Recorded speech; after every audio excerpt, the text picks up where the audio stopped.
much is that doggy in the window? The one with the waggly tail. How much is that doggy in the window? I do hope that doggy is for sale. I think Blitz wants to come out. Blitz stays where he is. Why does Blitz have to stay in the lunchroom? Why doesn't he go in the lunchroom? Because Jack is a guest, honey. It's funny, Bill. I never knew you liked dogs. I don't. I was talking to Penny the other day. She said she finally got a dog. Now that it's just her alone in that big house in Kansas City. Knock it off, Marge. Well, I was just saying. We know what you adjust to, Marge. Blitzkrieg, shut up. I can't listen to that. Then go do your homework. Both of you. Dad, it's August. We don't have homework. Then go watch television. All that's on is the news. Then watch the news. You'll learn something. Now scram, I gotta talk to your Uncle Bill.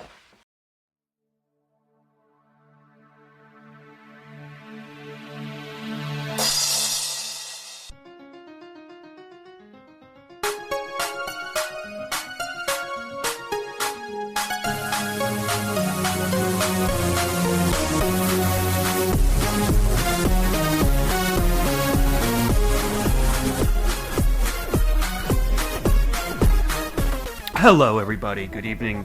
Welcome to episode 104 of the Cabot Cove Confab podcast. This is Sean. Man, we cannot get a clear start on these things. Hey, everybody, this is Steve. It's just Cabot Cove Confab pod. It doesn't really come off the tongue quite the same as Colombo No, it Confab. doesn't. Yeah. It really doesn't. Who came up with this title? Yeah, Jeez. gee whiz. What kind of clowns out there are there? Before we talk about the Murder, She Wrote episode, Jack and Bill, hold on to your tits. Let's do pre-show banter as long as we can.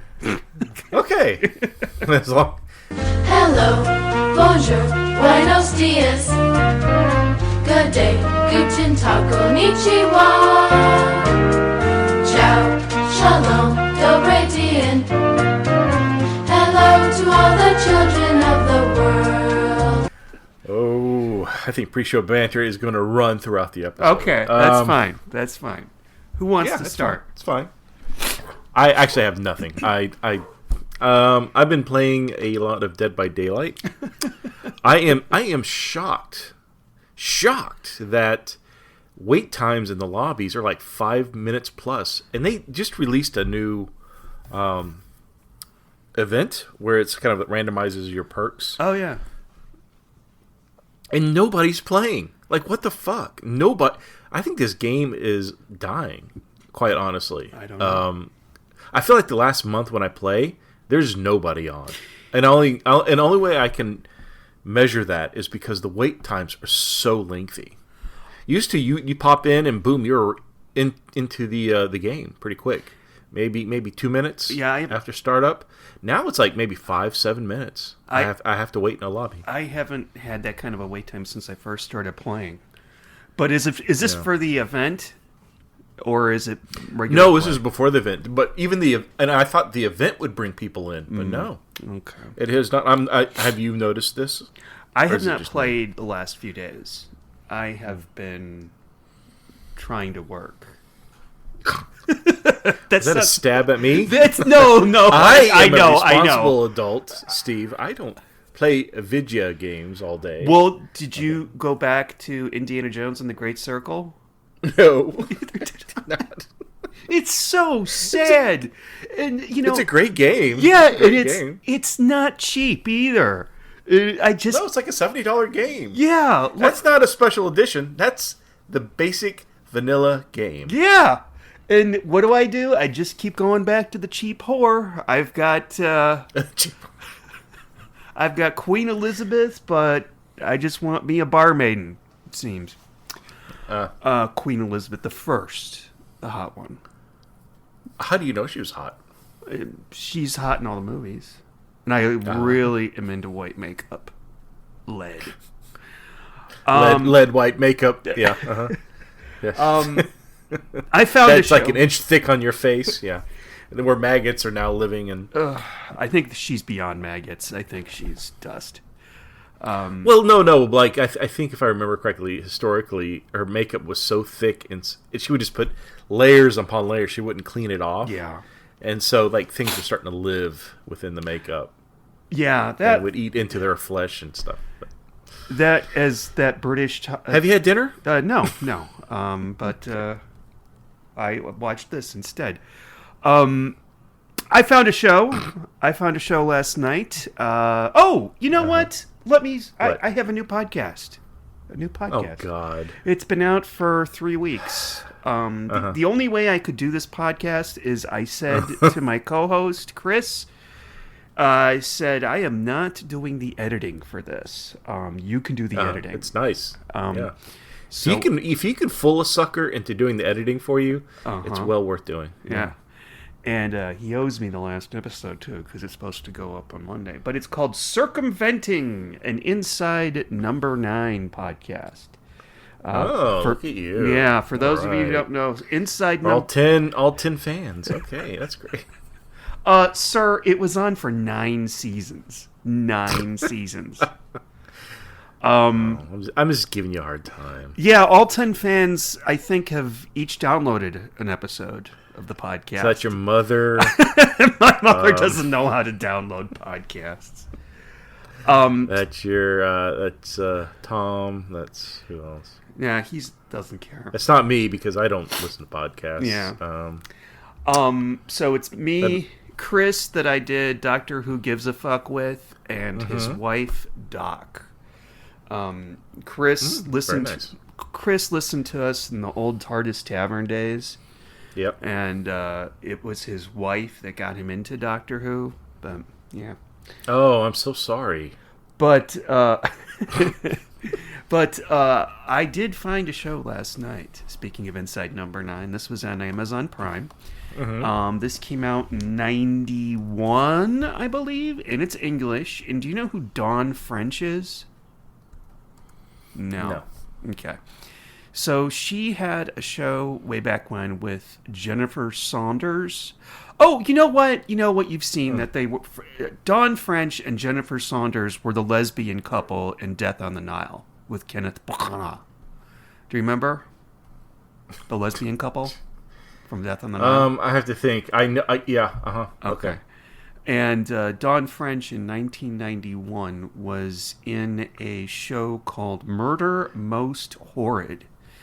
And basically, sounds familiar. She, much like a certain show that we're going to talk about, she would bookend the show with like an opening by her, like typical like tales from the, she opens a book and she's like, today we're going to hear a horrible story about a terrible murder that occurred.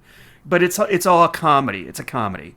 And it's a story. It's an anthology series like Inside Number 9, or I think the Alfred Hitchcock Presents. Remember that show? Sure. Except it's a comedy at the same time, and there's lots of people that I recognize from Doctor Who in it, but I don't necessarily know their names. It's just like, oh, that guy was he was in the Twin Dilemma. I don't remember his name, but that's where I know him from. So, it's actually quite funny. And Dawn French, probably her most famous role is the Vicar of Dibley. I think that's probably her. I think I know who you're talking about now. Yeah. Speaking of Doctor Who, do you know what's coming up on January 20th? Your birthday? Donald Trump's inauguration. Oh, yes. Okay, yeah. Mm-hmm. And also, it's Tom Baker's birthday. Oh, okay. Who played a doctor in Doctor Who's. He's going to be 90, right? I don't know. He's old. That means your birthday is coming up, because your birthday is the day after his. It was before I knew you. I knew your birthday as the day that Requiem for a Dream episode came out of Columbo, but now. Okay. Yes, he is. He will be. He's currently 90 years old. Oh, so okay. He will be 91. Okay. Yeah. Oh, that And reminds. Sean and I have this ongoing death watch for a bunch of actors. I'm sure we've discussed it Yeah. previously, but he's unfortunately, I'm not being mean or what's another word for being an asshole? Not trying to be an asshole, but yeah, Tom Baker has been on our list for a few years. Yeah, I think the top of our list right now. I think that Dick Van Dyke. Dick Van Dyke. Is, Yep. We both said it at the same time. We're both on the same page with that one. Yeah, so. it used to be. I love Dick Van Dyke, but used to be Angela Lansbury, but she's no longer with us. Yeah. Of course, now when I think of Dick Van Dyke, I always think, could you give this letter to Mr. Van Dyke? When you Wow, you like to really pull me back down into the dredges of life. Steve worked at the theater where Dick Van No, Dyke. we don't really have to hear this story again. It's really no reason to. I mean, if people want to hear it for the 5th time, then yeah, email You've Sean only told it once. Oh, I feel like I've said it 100 times. Okay. I just don't. All right. Oh, I saw one more thing. Can I tell you about this? Just one more thing? Yeah. You know how I'm obsessed with And Then There Were None? Yeah. Okay, well... Did they make a Clue game out of it? No, they didn't. Mm-hmm. No. Okay. But there's a new version that came out a couple years ago, I think in 2020. That's 5 years Right. ago. I always think of 2020 as recent, but no, it's kind of long. I still think like 2020 or 2005 as recent. I know. So that makes you feel better. I know. I do the same thing, and then I have to think. I'm like, oh god, that was like 20 years ago.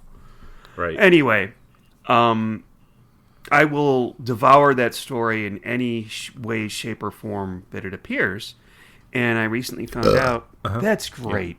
Belching What? during. That was you. No, That was you. I was talking. I'm not a ventriloquist. Well, I you're can't talk and multi-talented. belch. I don't know. And also, we're going to get complaints now because you belched because somebody wrote it. Well, maybe it was a ghost. If it wasn't you or me. Okay.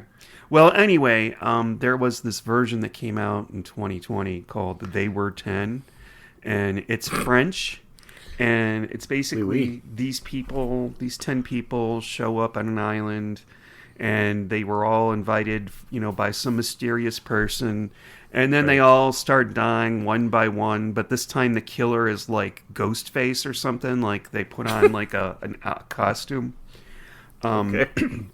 The people in the story, the characters, retain mostly the same professions that they had in the original story, except what's confusing is that there is no judge.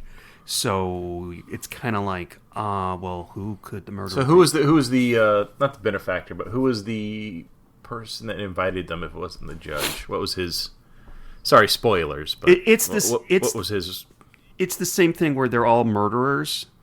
Like one lady, the lady that was the maid.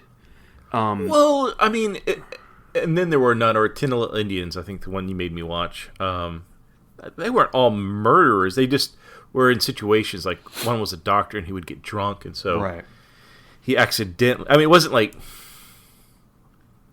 intent. Right. You're a lawyer. What's the word I'm looking for? You need the actus reus and mens rea. And they didn't quite... Is that English? It's Latin, I think. They had... Sure. Makes sense. They certainly had the mens rea. They wanted these people dead, but they didn't... They set it up in a way so they didn't have to actually pull a trigger to kill them. But in this one, the maid, for instance, electrocutes this girl who's going to accuse her son of rape. I mean, they go back and they really go through the murders. That's dark. Yeah, the main girl is the same exact thing. It's like the child of her boyfriend or something that drowns. Right. But yeah. But what sucks about it, and it's like a 4-part miniseries, I think. You can get it on PBS Masterpiece. They use the same gimmick, the whodunit gimmick. I'm not going to say what it is, but I think you know what.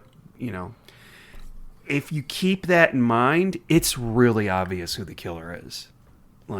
Yeah. Even though you know the story Yeah, from like watching 10 other versions of it. exactly. It's yeah. It's not the judge because there's no judge. Well, there's but- no judge, yeah. so that's why I asked, what is he now?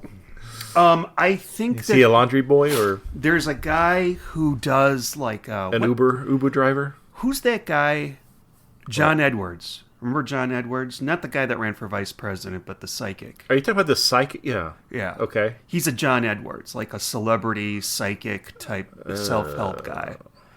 Yeah. Okay. Like Mrs. Cleo. Okay. That's my name for the new Dead by Daylight killer, Miss Cleo.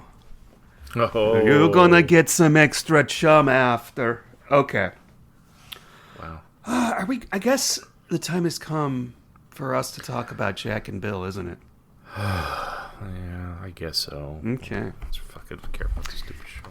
So, Jack and Bill is part of the infamous season 6 of Murder, She Wrote. Oh, by the way, I spread some misinformation about Angela Lansbury once. Uh-oh. She did Go to not hell. quit smoking in 1996. She quit smoking Okay. in the 60s. And I'll bet you anything it was 1969, and my mind reversed the numbers. Okay. So Understandable. Angela's like, I need a break. You know, I'm too old for this shit. And they're like, okay, well, we've got these scripts. They're pilots for shows that have been rejected for one reason or another. You know, we can maybe try to get something going with this. We got Pat Hingle, Bill Maher. They need jobs. So does can't remember who played Maggie in Murder According to Maggie. But yeah, here's one about a private eye and a dog.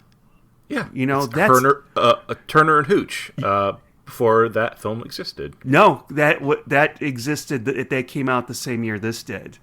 Oh, get the fuck out. No, Oh I am my not God. kidding. And you know what else came out the same year? K9 with James Belushi. Do you remember that James, one? yeah. Oh my God. Those What's going on with dogs? Yeah. So it was definitely a special little like subgenre. And wasn't there one with Adam Sandler? I feel like there was one with Adam Sandler. It feels like it would be an Adam Sandler film, but I can't think of it. Okay. Mac and Me, that's the Alien movie, right? That's the really stupid. That's the yeah. Wow. With the McDonald's dance number. I actually went to the theater to see that. Oh my God. Oh. And it was so bad. I remember being in the theater like this as a child. What year did that come out? Like 85 or something. Yeah. So I was like in my teens, early teens. I even then I knew this is absolute trash. It's. Do you know what I went to go see? You know what my parents took me to? This is so awesome. Because I guess these movies came out at the same time, and they had a double billing of them. And think of The Fly and Aliens as a double bill. Wow, that would have been a great double feature. Yeah, Okay, so Mac and Me came out in 88. So Okay. I would have been... I was in high school, because I graduated in 91. So I've been... What? Sophomore? So basically, you were in the theater, you just wanted to go home and masturbate. That's probably what was on your... Well, after watching this, I did, yes. By this, do you mean Mac and Me, or do you mean Bill and Jack? Jack and Bill. But you were old enough to know that it sucked, that Mac and Me sucked. Oh, well, yeah. It was. Why did I go see this movie? That's what this would not be so. Back then, I would have been into Alien or The Fly or the Twilight Zone, the movie, or any number of great science fiction films. Why would I have watched that? I don't know. I know I did see it in the theater and remember being this completely disappointed. You know, Twilight Zone, the movie, I remember I saw that movie. I lost my head. Oh, I'm so sorry. Boo. I'm so Get the sorry. fuck out Too of this soon. room. Too soon. Yes, that's a horrible, horrible event that happened. Oh my God, that's horrible. I heard that. Okay. So we meet Jessica, she's shopping in downtown Cabot Cove. Yeah, and we open the scene with a mutt eating out of a cat bowl and running away with said cat food with little kibble and bits or whatever cat. I don't know what cat food's called. You feed dog cat food?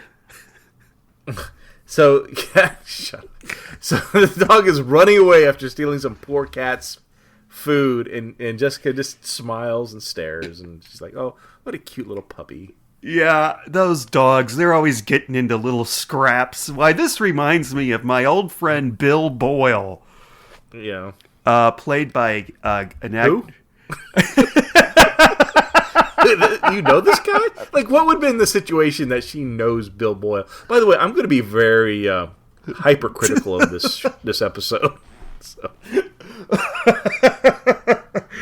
I took notes, ladies and gentlemen. I took notes. I watched this twice. Oh my God! The first time was horrible. I don't want to give my review, but I watched it twice. I want you to know I suffered for this. I suffered for the art of podcasting. Which means nothing. It means nothing. I don't get paid. It's a pound of my flesh that... So basically, this is going to be like Statler and Waldorf do a podcast about Murder, She Wrote. Yeah, pretty much. Oh, Jack and Bill, more like... Oh, Jack off.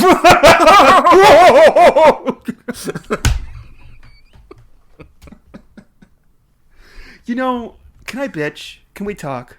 Oh, that's what this is about. I mean, So, I think we established this, so let's my move with it. my mother like totally humors me when it comes to gifting Clue games. She gave me a Muppets one this last Christmas and a Disney Villains one, and I was thrilled. The Muppets one. Do you play these games? No, nobody will play them with me. Not even Tom's niece. When she was 8 and she was here, I taught her how to play. Yeah, I know. I'd come home from work. She goes, "Sean, I want to play Clue.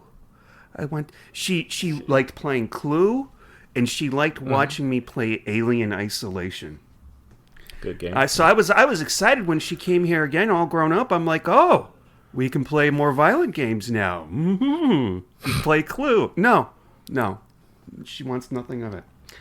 Where was I? Oh, yeah, Muppets Clue. So it's a really cool game board, and the characters that play the different suspects in Cool are kind of cool.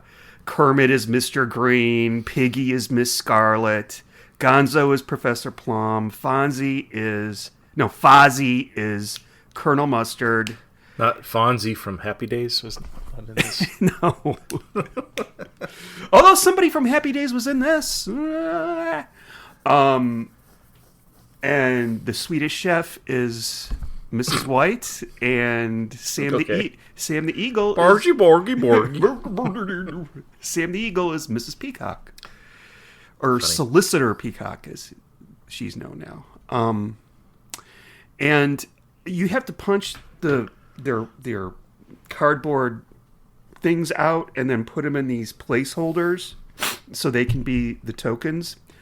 And it doesn't work. They don't fit in the placeholder. And I end up like mangling the Swedish Chef. And I can't put him in his placeholder. I was able to do like 4 of them. But Swedish Chef and Sam the Eagle, they don't have placeholders. So, I don't know. That kind of sucked. I just wish that sometimes people... there's people that really collect these things and enjoy playing them. I mean, they had Doctor Who Clue. It was absolute shit. It looked so bad. Supernatural Clue, which by the way, Richardson, Texas, is one of the rooms because they're from Richardson, Texas. Did you know that about Supernatural? I feel like you've brought this up before. Okay. So, yeah. I am just... But tell me again, Sean. No, the guys in Supernatural are supposed to be from Richardson, Texas. Okay. Wonderful. And they're not ventriloquists.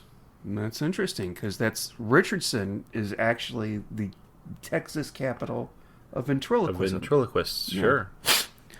So Bill Boyle is a former football player. Now He was a linebacker for the Dallas Cowgirls. Yeah. and but now for some reason he's too old to play ball, so he decided he's going to be a really bad private investigator with a And let's huge underline and italicize and bold the really bad part of that sentence. Yeah. And we also find out he may be like a cat person. This is not somebody that you want. This is not somebody you will ask to house it for you. Yeah. I would not have left a dog with this guy. Yeah. And then, we see a scene where a guy named John Wheeler, who's his best friend, I guess he played in the NFL with him, Yeah. who's played by Max Baer, who, I don't know if you know this, I do. was Jethro from Beverly Hillbillies. Yeah. Beverly Hillbillies, couldn't say that. I saw that, yes. Max Baer Jr., I must say. Named right. after his father, who was a boxer. Max Baer. Oh, you read IMDb. Okay. I did indeed, sir. I did indeed. I'm holding up my glass right now, and I'm going to drink from it. So Johnny Wheeler is not a very convincing blind man. He's arrived in LAX. He's taken the escalator down. When he got off the plane, was he like, "Remember to wear clean underwear"? No. What kind of tipped it off that he wasn't really blind, and it was all a facade, was the fact that he's talking to, I guess, like a guy who does the baggages. He wears like the uniform. He collects the baggages. That kind of what's the name of those guys? Yeah. Not an usher, but he's. I know. Anyways, I know who you're talking about. I guess he's asking where the bathroom is, and the usher guy points towards where the bathrooms are. Golly. And I swear to God, Johnny Wheeler, as a blind man, looks in the direction where he points. Well, that may have been on purpose. I think they were trying to be funny. Yeah, maybe. I thought the fact that he held out his left hand to shake the left person's hand because their right hand was in a sling, like in Monk. Whoa! Oh. Remember that one? That was a good clue. Yes. You know, I love clues. Oh, yeah. So anyway, so blind Johnny Wheeler has a seeing eye dog, I guess is what it's supposed to be, and it's a large French poodle, not a toy poodle, but probably a 70-pound dog, right? Absolutely huge, yeah. Right now with bows in its ears, yeah, very cute. It looks like a frou-frou French dog, basically. It's actually the best. I think the dog may give the best performance in this piece. If there was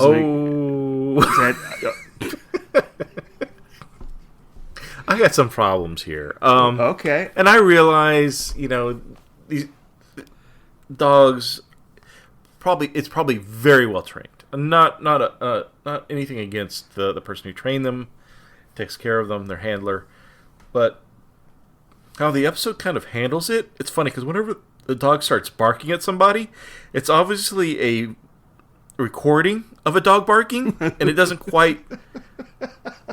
I hate to say it doesn't match its lips. I mean, that sounds ridiculous because dogs don't have lips. I know. That I know of. Yeah. But it doesn't quite. It's kind of like when in Columbo when dog would bark. It obviously was dog barking. It was just a recording of a dog barking when he was supposed to be barking because he wouldn't open his mouth. You just heard barking. Yeah. Something similar here.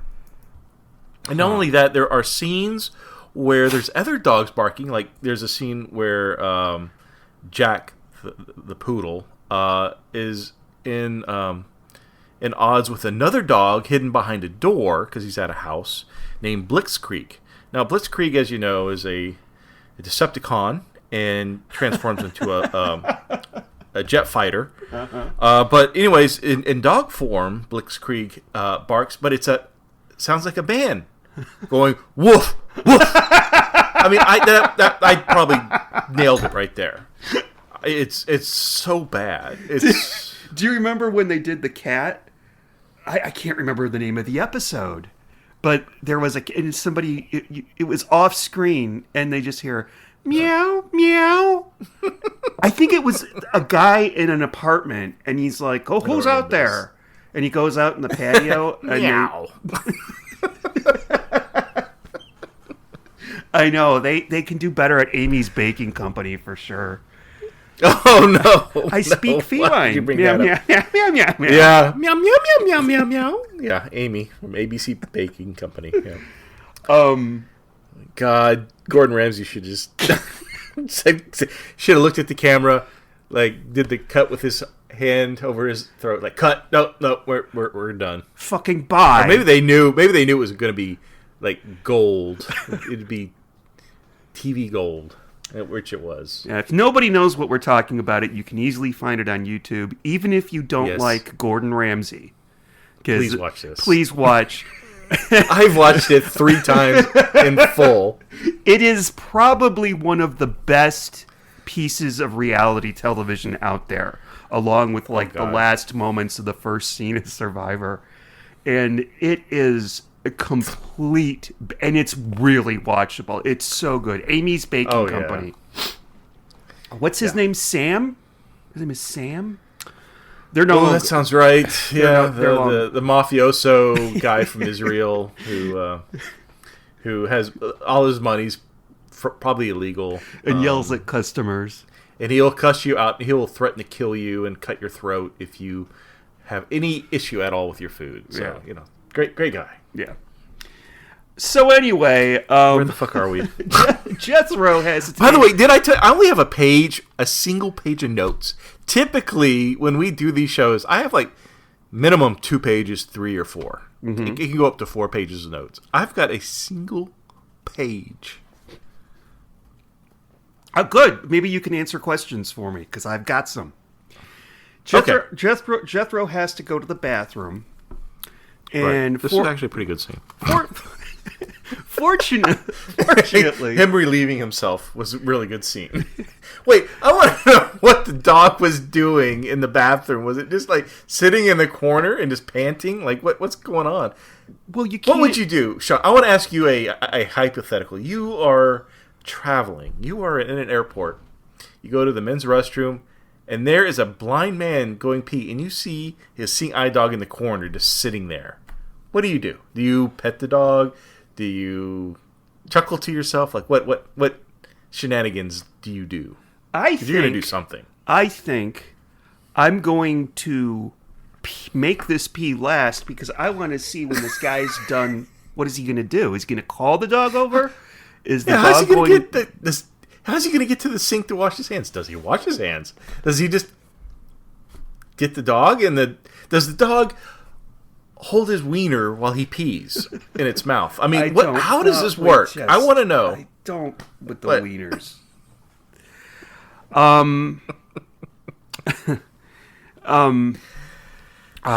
Where were we? Oh yeah. So anyways, he gets. So there's Michael Scott from The Office. He gets jumped. What?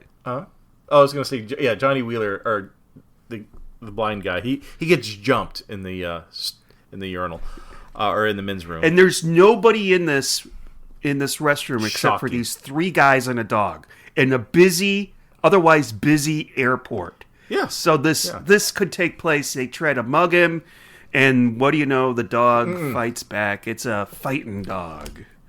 It's a fighting dog. Well, they're not mugging him. They are trying. I'm not really sure. I've watched it twice now. I'm not really not. There is a reason they're attacking him. It's not for money. It's because they're planning to assassinate some president who's going to be El in Presidente from El Salvador or wherever. I don't know. For some reason, they're doing that, and but why are they attacking? I don't know. Johnny and Jack. Johnny and Jack. That's funny. I didn't really think of that. Okay. Johnny Walker and Jack Daniels. That's funny. Yeah. I don't know. But yeah. So I like. Okay. I am not upset with the performance of the dog at this point. I think he's great. Okay. The only thing I would say as a character, not the actor, but the character of Jack, played by Fifi, he's a really aggressive dog. Like, don't fuck with Jack. Mm-hmm. You don't raise your voice around him. You don't point at random things around him. You don't look at squirrels around him. He will attack you. This is a mean dog. This dog is unhinged. There's a scene later where Bill is at his apartment complex and the manager comes out and says, "Hey, you owe us 2 months rent." Dog attacks his leg. I mean, what the?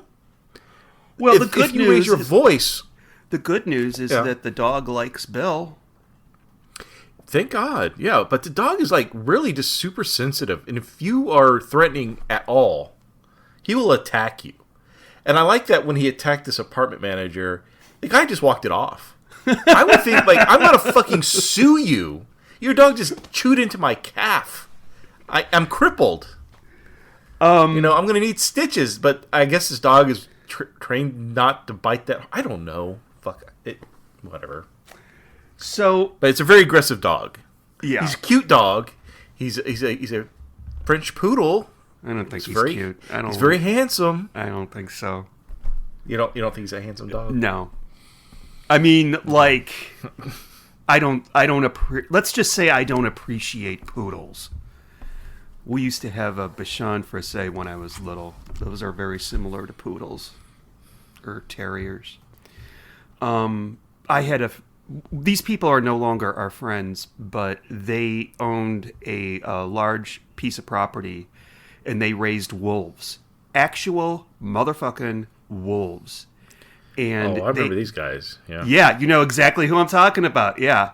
And they would just run around free in the property. It was fenced in, and they did get out one time, but I feel like this is going to end like Siegfried and Roy. No. No?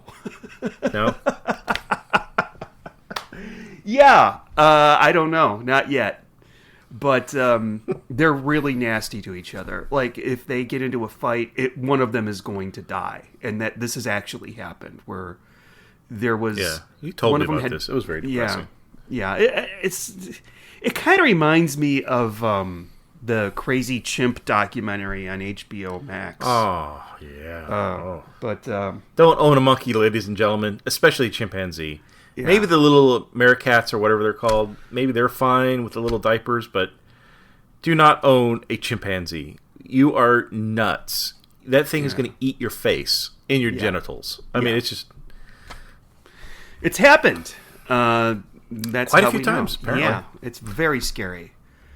And anyway, okay. So we were introduced to Bill. He's got a girlfriend, and what was nice that in this scene when he's talking to his girlfriend, who's a real estate agent, she's talking to him on the phone, and she's got a Princess phone. Did you notice? We have the return of the Princess phone. I swear to God, if I ever see one of those at a Goodwill or a flea market, I'm buying it. I don't even know what I would do with it. I don't know. You know what? We'll put her with Angela, the haunted teddy bear, and show mascot. Oh, how is old Angela doing? I haven't touched her. I'm not going to touch her. Okay. Any paranormal activities going on right now? No. Nothing. Or recently? No, nothing. She's waiting. She's waiting for the right moment. Okay.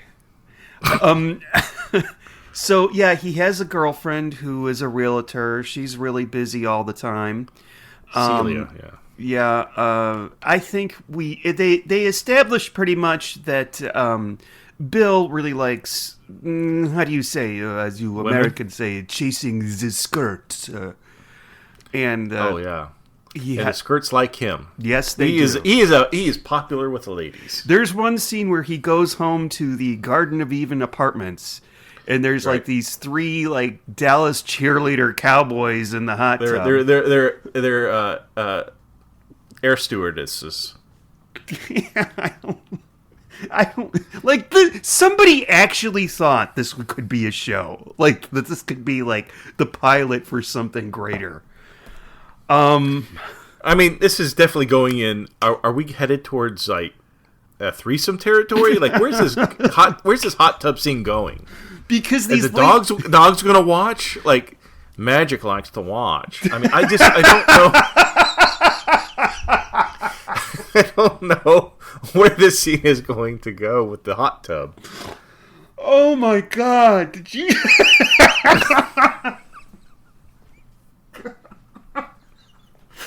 Okay. Sorry. Okay. I don't even know if you realize that you just sort of quoted a movie. Did you ever see the movie? No, Magic? that was a TV commercial for The Gap. Don't you remember? They had all these people, and there was that. Who's that lady that with the glasses, the clothes designer?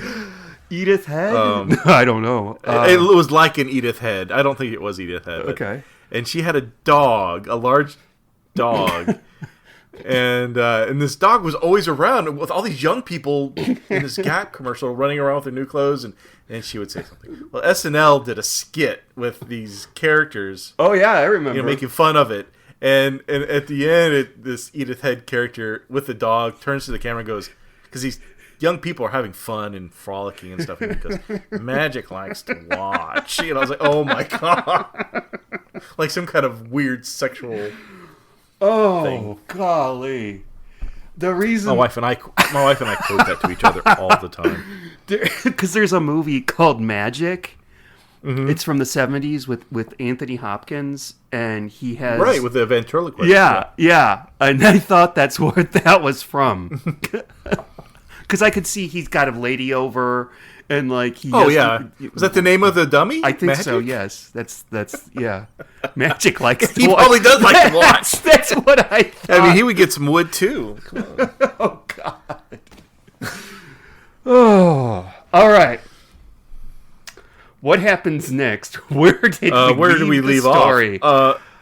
So Johnny leaves Jack with Bill, and Bill's kind of like, I can't do this. He's like, oh man, it's just gonna be for a couple of hours. Don't worry about it.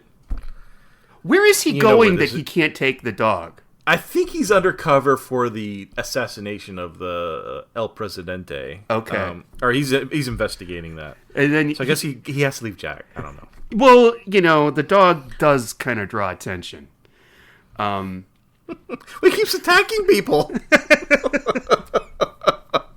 How's he supposed to do it? How can he be undercover with his dog constantly going after people? So Bill takes Jack out for a walk in the park, and they run into a pretty lady with a Doberman. And so we see how nasty the dog really is, they go at each other.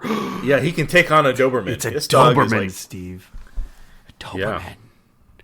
And the pretty lady, and I'm thinking like, oh God, if she ends up getting involved in this mystery and these people go solving crimes with their dogs, this might be the worst thing I have ever seen. Fortunately, that does not happen.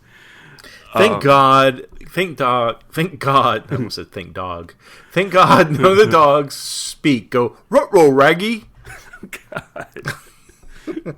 Yeah, wouldn't that be... Ruh-roh, real. You know that there's been... God, could you imagine if the dog could talk, but he only talks around Bill?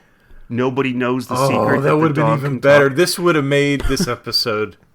so good. What was the movie with John Travolta and Christy Alley where the babies would talk and then the dogs? God. And there was like 3 sequels or something. Eventually the dogs are talking. Look Who's Talking.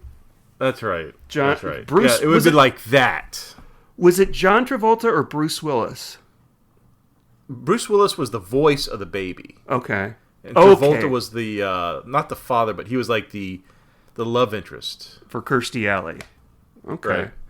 Right. Speaking of John Travolta, did you know his sister's in this episode? You know what's really funny is I saw the name Ellen Travolta in the credits, and I was, I always feel bad for people who have the same names as their famous family members, but right.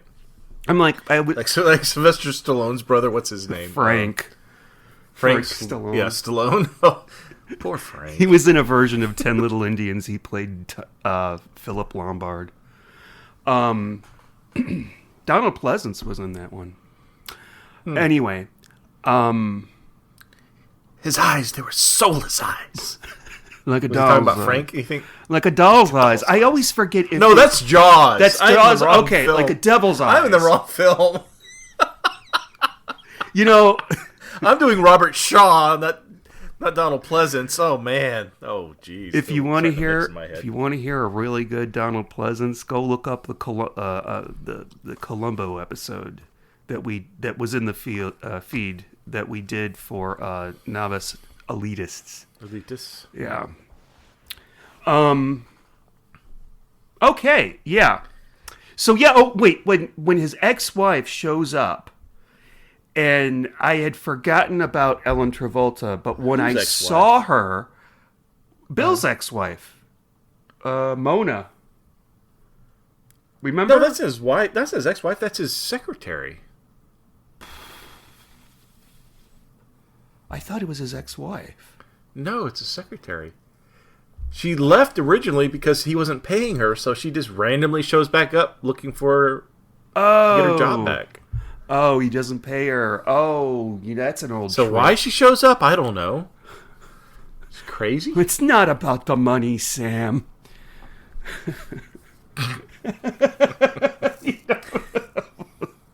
That's Murder by Death. Death, yeah. I owe her 2 weeks, 2 months of back pay. It's not about the money, Sam. You could have told me that we needed oil before you came back with the gas. Yeah, right. I hate to ask you, but I'm gonna ask you to go back. And at the end, he's like, "You didn't bring me back the change." It's like, God, stupid. Okay. Eileen Brennan and Peter Falk, a match made in heaven, I do believe. Anyway, Yes. so yeah, I thought that was his ex-wife. Whoops. Oh well. But if you say, okay, John Travolta's sister is here, she basically looks like John Travolta, like mini John Travolta in drag. If you want to know what John Travolta would look like as a woman, I think this will answer that question. I think it would be more accurate even than his performance in Hairspray, in which he played a woman. Yeah, he does. He does. Okay. Oh, by the way, the two bad guys. This is not a whodunit. You know, there is a murder because Jethro does get murdered, but we sort of know who the bad guys are, and there are no twists or turns in this story. But it's 2 men and 1 woman, and the one guy I think looks exactly like Michael Scott from The Office, like Steve. Really? Why Carell. can I not? Steve Carell. God, how could I not remember his name?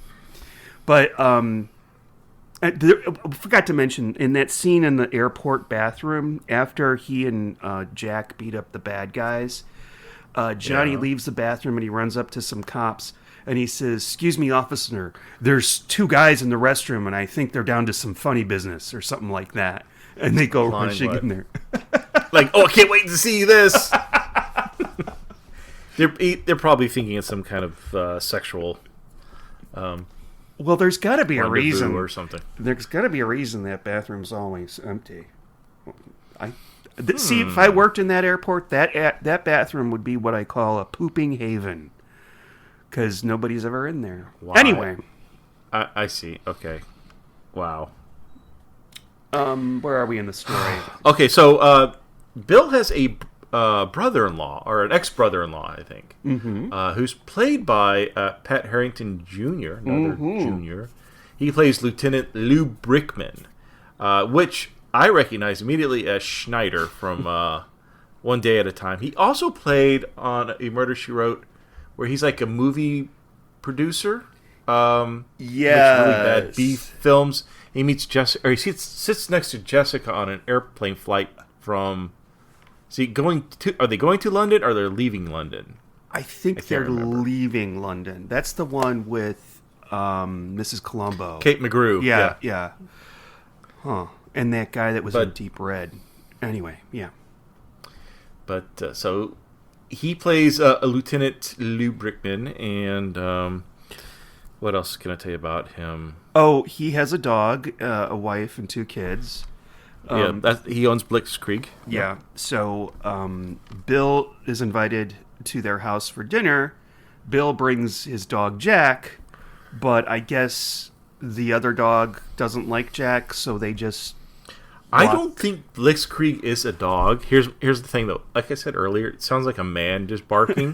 I think it's a man in leathers, on his hands and knees, and he's wearing like a leather dog ear hat. So you think he's the Gimp from Pulp Fiction? He's a gimp. He's a gimp. Yes, and he's in the closet where he normally stays. 'Cause it makes so much sense, and that's why like Jack is not even like flinching an eye at this. He's like, I've seen worse. This is nothing. Yeah, I think I'm a spy dog. I because we do find out, by the way, that Jethro is a spy. Right. So Jack is a highly trained special agent dog. Did we mention that? I don't know. I think I think it's obvious by this point. Yeah. Yeah. So and then Johnny Wheeler ends up getting murdered in the hospital, and there's some stupid thing. Like the first thing that Lieutenant Brickman and Bill notice about the scene of the crime is that there are 3 IV bags, and therefore one must be fake or something like that. I don't know. Why would you have 3 IV bags? Yeah, it doesn't make sense. You could have 2 or 3. It depends on what they, True. Or when one bag runs out, you've got another bag there to replace it right quick. I guess. Yeah. I used to be on quite a lot of IVs as a kid because of my asthma. But oh, really? Yeah, I went to the hospital a lot. Oh, sorry. No, it was fun. I liked it. I like going to the hospital. You get to lay you get to lay in bed all day and nice TV people surf bring you all food. day. Yeah, exactly. Hey, I can watch The Price is Right. What was I saying? Okay, so well, Bill and Jack go back to LA. By the way, this is after the death of Johnny Wheeler, the special agent. By the way, we learn you may be curious, like, okay, well, he's an agent of somebody, the FBI, the CIA, I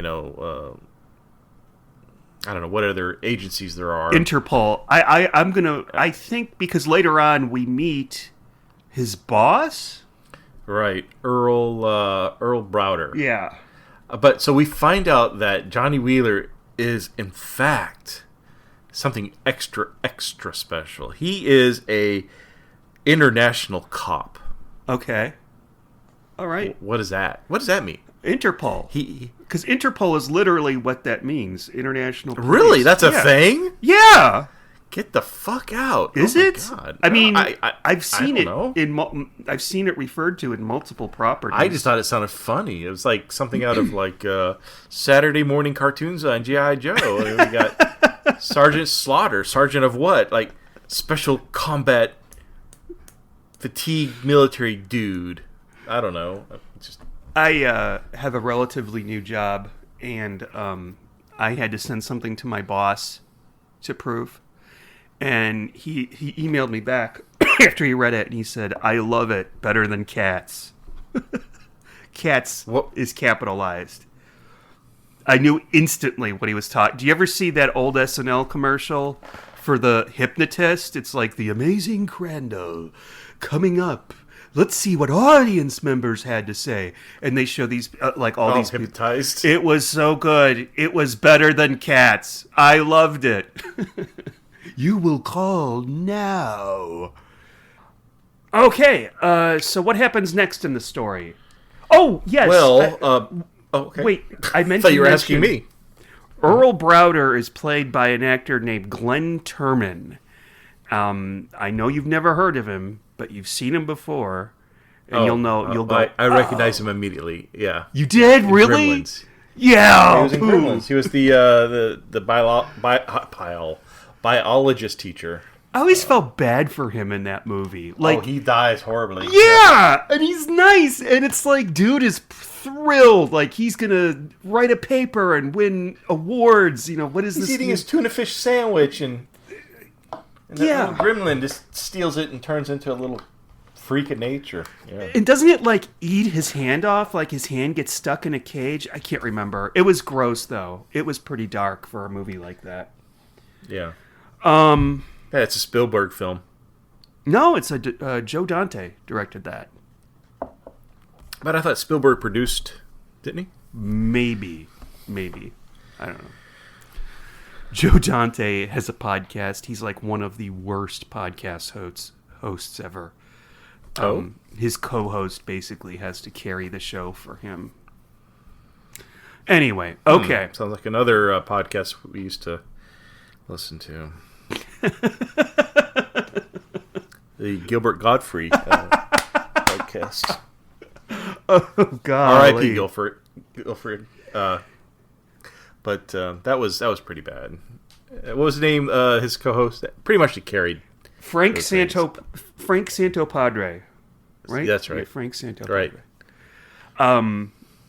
Somebody in a pizza group that I'm in about Chicago pizza took a picture of a pizza place they were at. It just said the pizza store. A pizza group. Yeah. There's a thing called a pizza group. Well, that's not what it's called. It's called Chicago Pizzas. And people post pictures of their pizzas from Chicago on there. Okay. Anyway. Pizza stores, Gilbert always says, "Oh, we thought up the podcast. Frank and I were at the pizza store." Like, he doesn't... What pizza store? Well, it's a place that sells pizzas, I guess. So I took a snapshot of this pizza store, put it on Gilbert Gottfried's Facebook podcast feed. It came out all wrong. And Frank Santopadre liked it. Okay. I'm so sorry. He didn't know you, so if he knew better... I'm kidding. You know what? My favorite thing is when I used to be on Twitter, I would watch, we would watch The Amazing Race, and I would live tweet about it.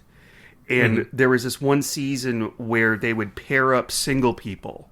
Okay, so it's it's going to be a date. Instead of, doing this with your husband or wife, you're going to go on this date playing The Amazing Race with this random person you've never heard of.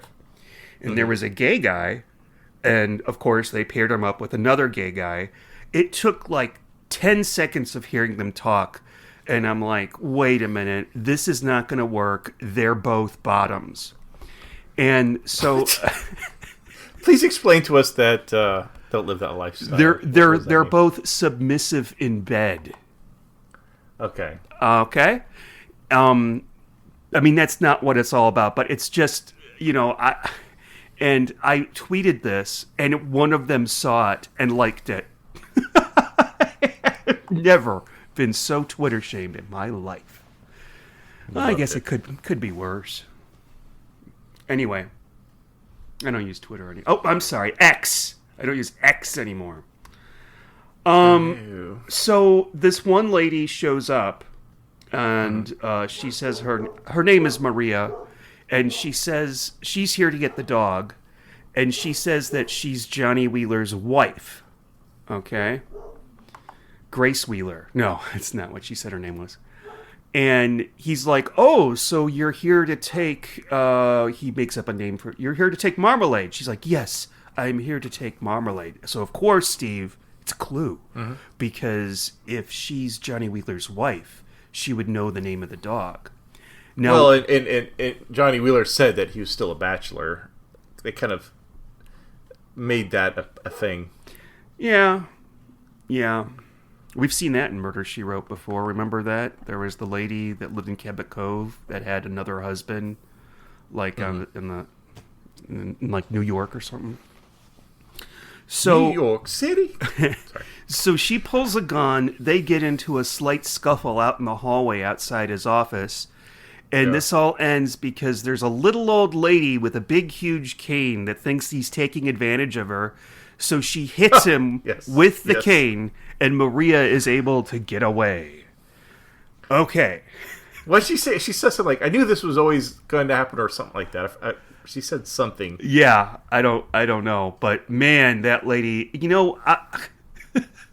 she's like, you know how like sometimes they put stuff like this in movies, like, oh, let's get a little old lady, and like they get somebody who's just like the ultimate little old lady, like she's doing Little Old Lady 101. That's what this lady was like. Anyway. And let's see, what else? What happens next? Oh, we got to the part where he goes to the lieutenant's house for dinner. And then they all... I don't know. Basically, the President Ruiz gets in town. And then because Johnny didn't have a third piece of luggage, that was suspicious. So Johnny goes to the airport to the baggage claim, Right. gets the package. It's a fishing rod, but we find out a little bit later that there was actually film in the fishing rod or something. I don't know, but Yeah, and they get a person who can read lips to read off what's being said. oh yes, in the film, it's Yeah. it's film that Johnny may have taken did take undercover. Which is funny because the people that are being secretly recorded notice the camera, and they comically with a capital C, jump into a convertible. I mean, it was like, am I watching the Three Stooges? Like, Yeah, what's going it's on? really like I could just see like just behind the cameras like Ed Wood, like, okay, fellas, now jump into the car like you're being chased. Yeah, and so it's explained to us that Johnny was supposed to foil an assassination attempt on a president of a South American country that's going to be visiting, and he's going to be at the Coliseum to see a football game. And that is how Bill is able to, smooth his way past the guard and get into the private box where the president is having his party. And while he's there, he foils an assassination attempt in which the assassin used a rigged bottle of champagne that was actually... No, that's not the first Oh, attempt. yeah, I The forgot. first attempt is a television recorder or camera for TV news. Oh my God, I'm an idiot. And Yeah, it's got a you're- gun in oh the my- lens, but it's so obviously not a camera.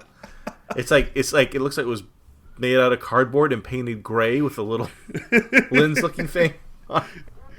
It's But they really worked really hard on it. Yeah. Yeah, it looked really. It's so hokey. It's like they got the idea from like James Bond or something. Yes, definitely has that feel to it. But it's not James Bond because, guys, you're writing an episode of Murder, She Wrote. So, yeah. Yeah.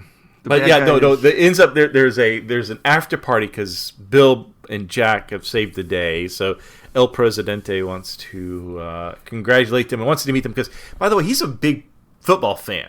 Mm-hmm. I don't know if he got that, but he loves American football. So he's at the games like the Steelers and I can't remember who else. But I don't. He's I don't think a man who likes American football isn't going to win an election in a South American country. That is the most unpatriotic thing I can think of. Preferring Okay. American football. Okay. So there's a bartender, and I don't know what tips off Bill Doyle to look at the guy who's behind this little wet bar. I mean, it's a tiny little thing in the corner, and he's trying to open champagne. Oh, he's looking at the clock because they have to assassinate this guy at 7:30 p.m. Mm-hmm. I don't remember why 7:30 is such an important time. It's the same time that last year somebody committed suicide. It's like to commemorate that or something. Oh. So there's a bomb in the champagne, and the way you trigger the bomb is you pop the cork, which ridiculous. This guy is trying to unwrap the tinfoil off the cork, staring nervously at the clock, trying to make it time right. Bill Boyle notices this. I would just think, is he not going to open the champagne? Like, what is he? Is there something wrong with him? Like, is he slow? Like, why isn't he opening the champagne? No, the champagne is a bomb. Yeah. As soon as you cork it, I don't know how that would work. I thought honestly. it was going to be a gun, like with the camera. Wouldn't that be kind of cool? A champagne Right, gun? but I just don't understand how the champagne bomb would have worked. Because it makes a pop sound, and instead of a pop, a mushroom cloud forms, and it could. They say afterwards it could have killed everybody in the room. Oh, by the way, Right. speaking of which, thoughts and prayers, or whatever is appropriate for folks in L.A. Oh, sure. Yeah, Yes, who of have course. gone through a series of harrowing events. There's crazy. a couple people in the Doctor Who fan community that have lost their homes. Oh, man. Yeah. Anyway, okay. Back to happy times in L.A. with Jack and Bill. Oh, so we're going back to this episode. Okay, I don't know Okay. if that means happy times, but okay. So, all right, Bill and Jack are heroes of the story. I'm so glad we're here. At this Yeah, point. there's a lot of stuff we didn't talk about that happens. Not even a lot, but it's not. I don't even know it's worth talking about. Yeah, I'm just kind of tired now. So we find out that what are they going to do with Jack, because Earl Browder is saying, yeah, he's like a special agent dog, and he's gone through like all the special training from like the experts in the field, and he's worth like $1 billion in what they invested in this animal. We're gonna have to put him down because we don't know what to do with him. He without Johnny Wheeler, he's got to be put down. He's gonna die. No family, nothing. And so That's a very. Do I dare Weird. say that's a very 80s attitude to have about a dog? Like, there are people that actually exist that just don't care for animals, that don't understand the concept of having a pet. Well, Jack is not, I think, a pet, but the fact that if he's so highly trainable and he's so successful, he just saved an international president or whatever. Like, he can't be retrained, or he doesn't have to be rehomed. Just goes to another mission or whatever. No. Yeah, So- they can deprogram him like they did in Columbo. All they have to do is play Queen of Hearts, and he activates and kills the president at the next presidential convention. What was the word? no- Oh, their trigger word was Rosebud. I feel weird saying it. Rosebud. Anyway. Oh, what was the one in Columbo with the Dobermans? It was Kiss, or was it Rosebud. Love, or- It was Rosebud. Oh, it was Rosebud? I thought it was. Because it was. He says it's right in there on the wall on the sled. Rosebud.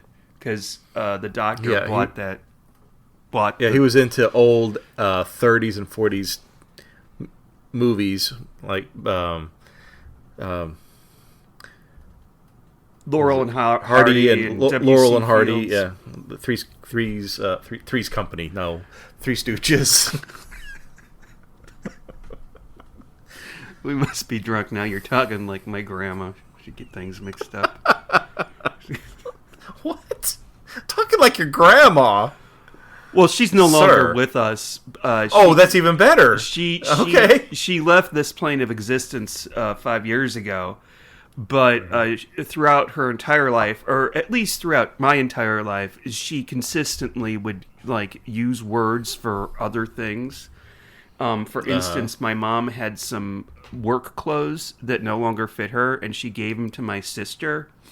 Yeah. And my sister's going through the clothes, and my grandma's... Whoa. You don't have a sister. No, my mom's sister.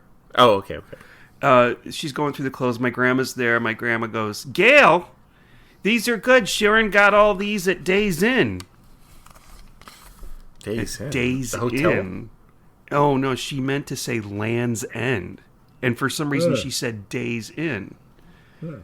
Unfortunately, I find myself doing this now, especially when I talk about Angela Lansbury. Like, I sometimes don't want to call her Jessica, call her Angela. You do this too, I think. Yeah.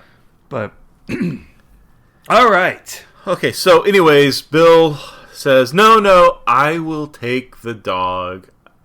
And we are going to be best friends. And from now going forward, we're going to have this great series of shows on TV. The Great Adventures of Jack and Bill. Or Jack and Bill's Greatest Adventures or something. I don't know. But it never happened. Never happened. Because I think like us, people who watched this episode are like, what the holy hell are we watching?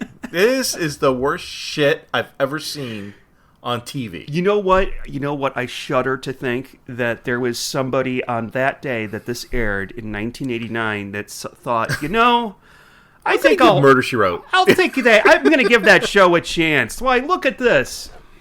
No. It's like, what the fuck is this?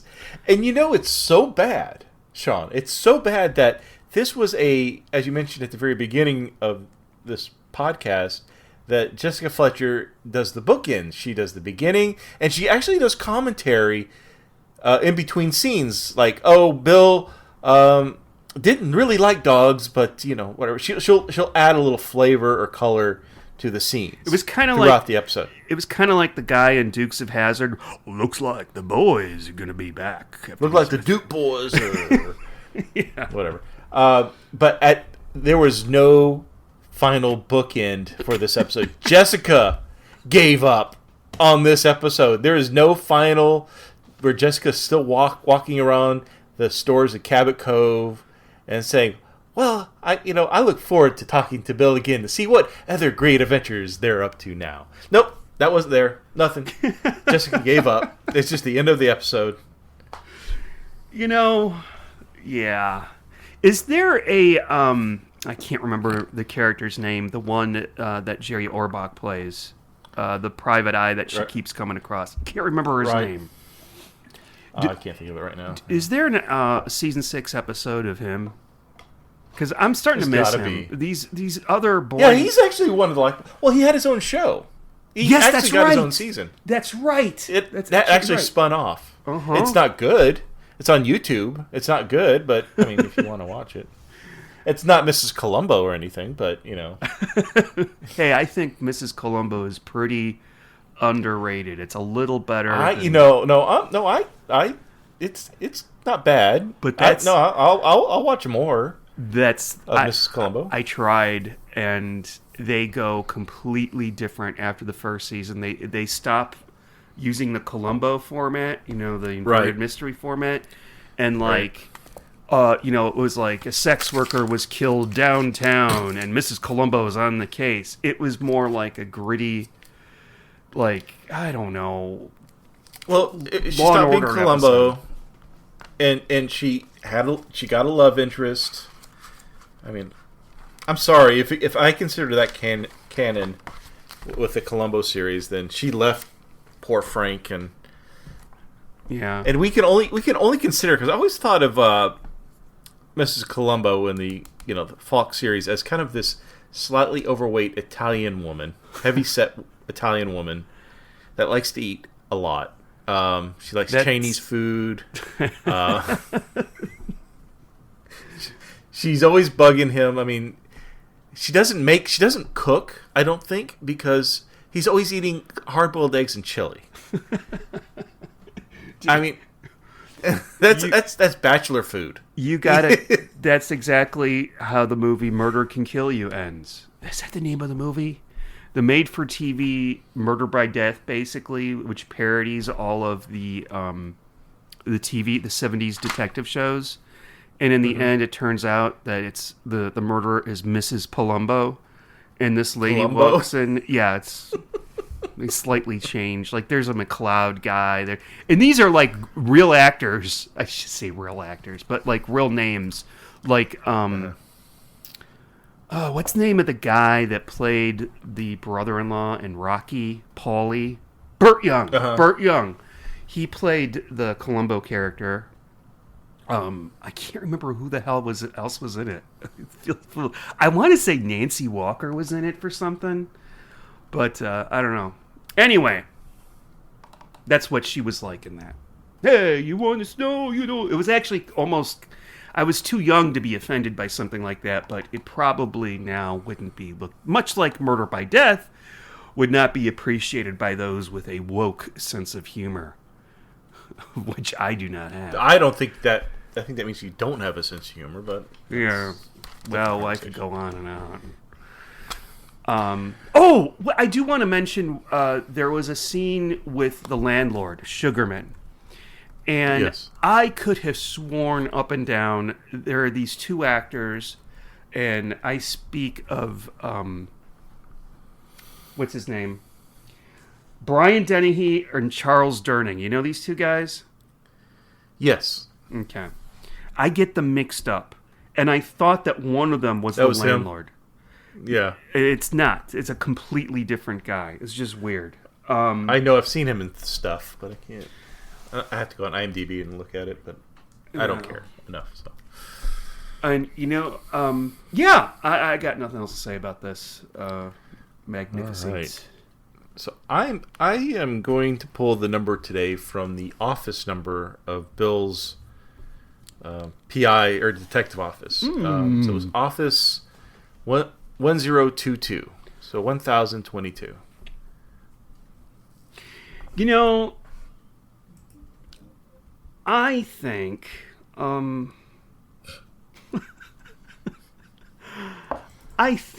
know, I really don't mind watching these one-off episodes, these Jessica Light episodes. Yeah, we've had some good ones. I really like the other one that's I think might be on this disc, the Grand Old Lady or what the 19 like That was a good one. Yes. yeah, that was excellent. I think there was the one Murder According to Maggie. I think we both liked that one. But then you had like the Pat Hingle one. This one, however, is terrible. This is the worst one that we've seen so far. But we haven't seen the yeah. Bill Maher one yet. I'm looking so forward to that one just for who's in it. Yeah. No other reason. Yeah. But this is terrible. This is really bad. This is a really bad piece of television. Yeah. I really don't care about anybody in this story. No. I don't even think I care for the dog. And aside from Angela Lansbury, I think the dog had the best performance here. Yeah, if we were at the end of all this, if we were to like rank the 5 worst Murder, She Wrote episodes, this would be in it. Without a doubt. And in fact, I think this might be the worst that I've seen. I think this is number 1. Yeah. This is terrible. I would not recommend this. Oh, go. I'm sorry. You give your review. I'll shut up. Yeah, it's shit. And sometimes I see things on TV and wonder how the hell this got so far and crossed so many desks, yet they were still willing to get the money together and do an episode of this. They must have been desperate. I really want to know that this was the last one they chose. Like it was between this and something that a 5-year-old wrote. With Crayola. Yeah. This is not even funny. Okay, there were moments that were unintentionally funny, like the old lady with the giant cane, his girlfriend's office with the princess phone and the way she, you know... But yeah, I can't even say this is like funny on that scale. Yeah, I'm gonna give this a 4 out of what was it? 1022. 1000. Mm-hmm. Yeah, I never want to see this again. I'm never going to put this disc in the machine again. No, that's not true. There are things we haven't seen on there, but yeah, I really. This is the worst episode of Murder, She Wrote I've ever seen. This is really bad.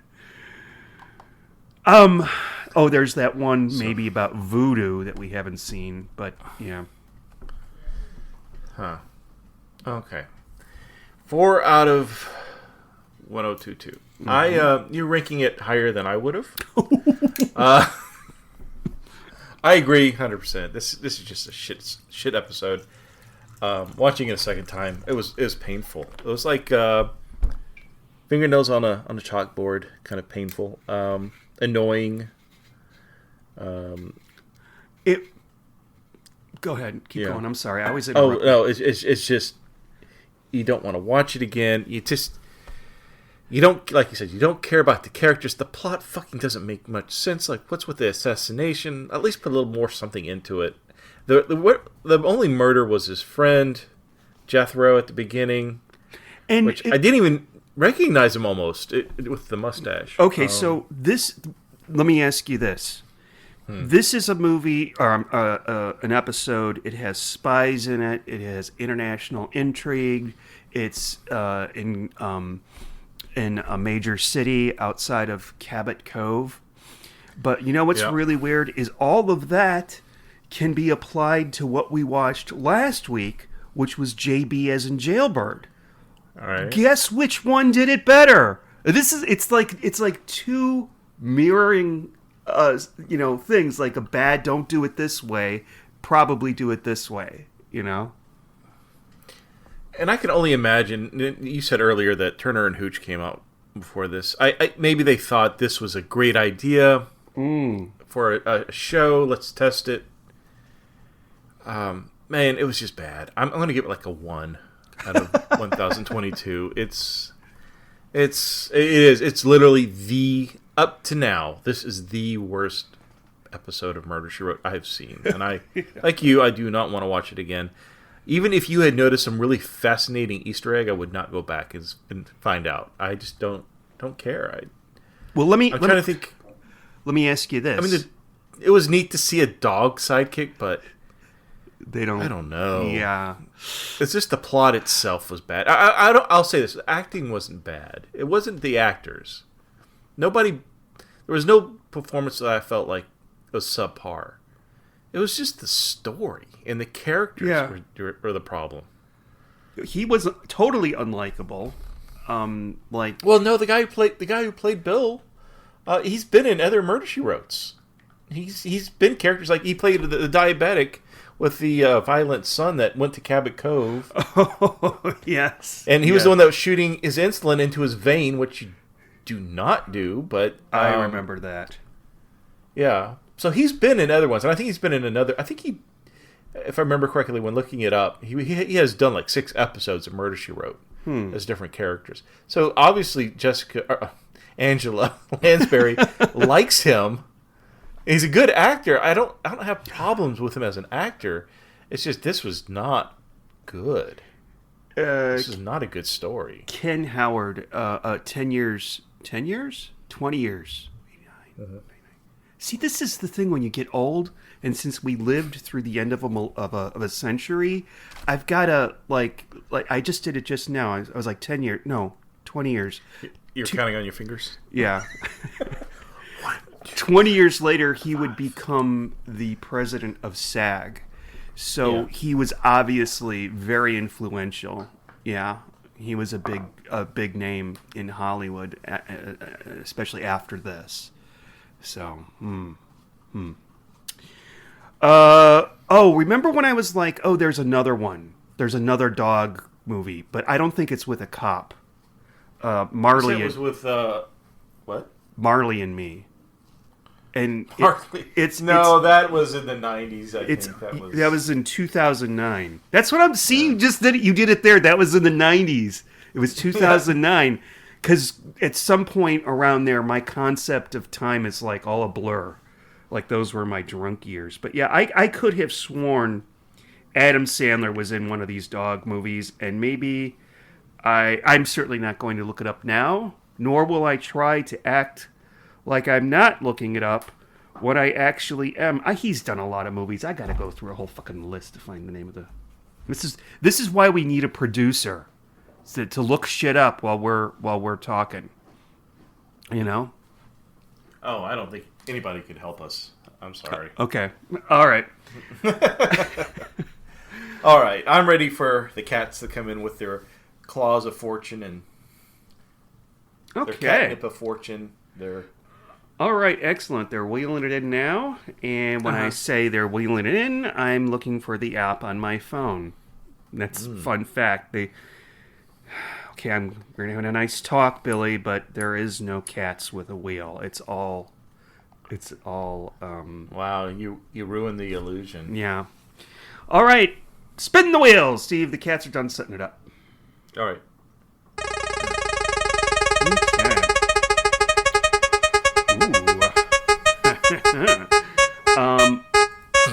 I didn't take the season 7 leaflet out, so I'm not going to be able to tell what this is. But if you can look it up on IMDb, I'd be quite grateful. Oh, I don't have to guess first. Okay. No. Well, you can guess and then look it I'm up. gonna guess. Okay. Yeah. So the name of the episode is, this is interesting, it's From the Horse's Mouth. Oh no.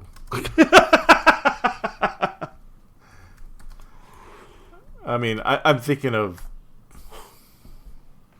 really, really bad things. So, okay, obviously horses are involved in this one.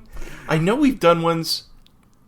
And a matter of fact, I think the guy who played Bill Doyle was one about a racing horse. So I'm gonna guess a racing horse that witnessed a murder of a jockey that happened to be the boyfriend of one of Jessica's nieces, or fiance of one of her nieces. And so she is called in to, because she's visiting her niece, is called in to investigate. I think that sounds like a pretty good story. Yeah, I wasn't trying to be Yeah, you obnoxious weren't with being- that one either. You weren't being, yeah. Okay, I'm pulling it up now. Let's see. Storyline. Jessica visits her Kentucky friends. Okay. Oh. Okay, through Thoroughbred Breeding Ranch. Her host, Randolph Sterling, super stud King Peregrine's offspring. I guess a horse is King Peregrine's, but his offspring is disputed by neighbor Lamar Morgan. She enlists her dodgy PI friend Harry McGraw. There we go. Okay, Harry McGraw's back to help in the investigation. Okay. Look at how excited we got when we found out that he was in it. Like, if you said Bill Boyle, we'd be like, oh. All right. Oh, fun fact. How do these looks like a lot of familiar faces in this one. Who's in it? Maxwell Caulfield. I recognize him. I don't know from what. He's been on this before, I think. I believe he was the guy. I'm trying to. We saw him in Murder, She Wrote before, and all I can think of is him in Columbo. He was a murder victim on Columbo. Nanette Fabre. I don't like that name. A lady named Nanette fired me one time. Oh. So screw her. Okay. Kevin McCarthy is in it. Oh my gosh, he'll be fun to see. Oh, yeah. Okay, cool. I'm sure he would be very pleased to know that when you mentioned his name, the first thing that popped into my mind was him with the Monster Bunny in Twilight Zone, the movie. You know, he probably would want to he's the uncle. Yeah, he probably want to be remembered for, I don't know, Invasion of the Body Snatchers, or the time he played Stanley in A Streetcar Named Desire. But my drunk ass is sitting here thinking Twilight Zone, the movie. Did you know the original with Bill Mummy? He played the kid with the powers in the original TV version. They did because the Twilight Zone came back out in the 80s. They did a follow-up to that episode. Really? And Bill Mummy reprises his role, but he's now a father. And he's got a young daughter who's got those powers. And he's trying to train her, because he's mellowed out, thank God. Because he's in his 40s, and he's got a daughter now. Anyways. Well, that sounds fascinating. Because we actually have those on DVD. Tom, you have the 80s ones? Yeah, Tom was really into that, and when he found out they were on DVD, I did not know that about him. Yeah. Why didn't you tell me that? We watched Twilight Zones together. Okay. I'm going to do a Twilight Zone podcast with him now. Well, you have to understand, that being said, I don't want to make Tom out to be some sort of television scholar because, I mean, we watch Survivor. Like, I think when we're done here, I'm gonna go in there and we're gonna watch Survivor. That's this is what getting old is, people. Actually, if we were yourself. At the right, yeah. Sorry. I know, it's okay. Did you? Oh, by the way, we've lost. This is normally the part where I say goodnight, everybody, but I'm just going to say one more thing. Somebody famous died, I think, the day before yesterday. A very big, influential person. R.I.P. to David Lynch has left this plane of existence. Yes. Get out. 79 years old. Young. He had been diagnosed with emphysema. If you look at a lot of like the interviews with him and stuff, he would always be smoking.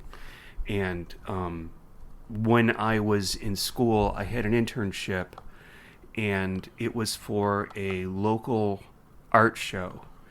And the first day that I started there, they had Martin Mull on. And they were trying to get David Lynch, and one of my tasks would have been to contact David Lynch's people to be on this stupid little show that hardly anybody watches in Chicago. Anyway, I never got to him because the show was they stopped producing it. It's like as soon as I walked in the door. Anyway, nobody fucking cares. Steve, say goodnight, everybody. Well, good night, everybody. And we'll see you in From the Horse's Mouth. Good night!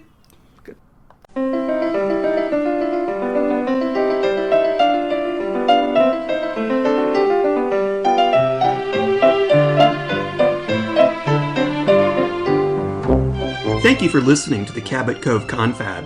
If you've enjoyed it, please leave us a favorable review on Apple Podcasts. Also, feel free to reach out to us on Twitter at Cabot Cove Confab or email us at cabotcoveconfab@gmail.com.